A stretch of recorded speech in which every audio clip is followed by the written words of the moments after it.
যদি আমি বাংলাদেশে কারো এয়ারবেস করতে দিই, ঘাঁটি করতে দিই, তাহলে আমার কোনো অসুবিধা নাই। নাকি সেন্ট মার্টিন দ্বীপ বিক্রি করার মুচলেখা দিয়ে আসতে চায়।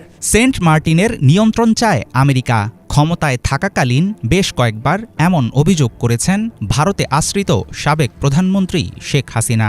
যুক্তরাষ্ট্রের দাবি না মানায় আওয়ামী লীগ নেত্রীকে সরানোর ষড়যন্ত্রে কলকাঠি নেড়েছে ওয়াশিংটন। ৫ আগস্টের আগে ও পরে নানা সময়ে উঠে এসেছে এমন গুঞ্জন। স্বৈরাচারী নেত্রীকে সমর্থনে ভারতের কপাল পুড়লেও ব্যাপক হারে বাড়ছে চীনের সুযোগ। এমন পরিস্থিতিতে প্রশ্ন উঠেছে, পরাশক্তিগুলোর অতি আগ্রহ কিভাবে সামাল দেবে বাংলাদেশ? ভৌগোলিক দিক থেকে ঠিক কতটা গুরুত্বপূর্ণ সেন্ট মার্টিনের অবস্থান? চীনের বিরুদ্ধে শক্তিশালী অবস্থান তৈরিতে বঙ্গোপসাগরে মার্কিনীদের প্রয়োজন সামরিক ঘাঁটি। ২০০৪ সালে গ্লোবাল ডিফেন্স পোস্চার রিভিউ পরিকল্পনা গ্রহণের পর থেকেই ইন্দো প্যাসিফিকে সামরিক ঘাঁটি স্থাপনের সুযোগ খুঁজছে পেন্টাগন। এমন তথ্য জানিয়েছে আন্তর্জাতিক সংবাদ মাধ্যম ইউরেশিয়া টাইমস। কিছু পর্যবেক্ষকের ধারণা, মূলত চীনের উপর নজরদারির জন্যই মালাক্কা প্রণালীর নিয়ন্ত্রণ নিজেদের হাতে রাখতে চায় যুক্তরাষ্ট্র।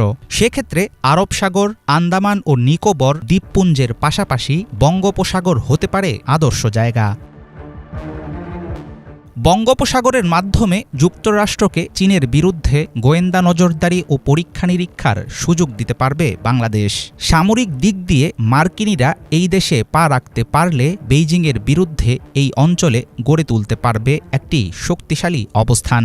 বঙ্গোপসাগরে ঘাঁটি স্থাপন করা গেলে সেখান থেকেই যুক্তরাষ্ট্র নজর রাখতে পারবে চীনের ৬০% বাণিজ্যের পথ মালাক্কা প্রণালীর দিকে।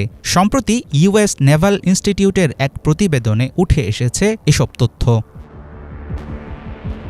বাংলাদেশের সাথে ভারতের ক্রমবর্ধমান সম্পর্ক নিয়ে হাসিনা সরকারের উপর নাখোশ ছিল চীন।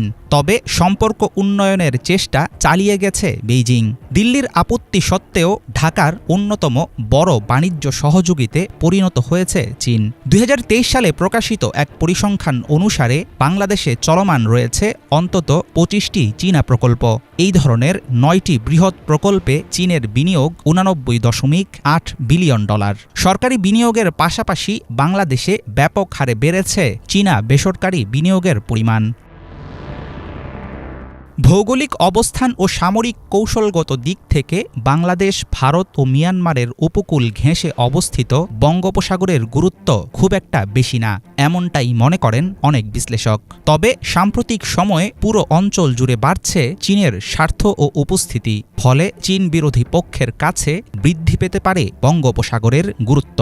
অন্যদিকে পর্যবেক্ষকদের অনেকের ধারণা, ওয়াশিংটন নয়াদিল্লির বন্ধুত্ব থাকলেও এই অঞ্চলে মার্কিন সামরিক উপস্থিতি জোরালো হলে ধীরে ধীরে কমতে থাকবে ভারতের আধিপত্য।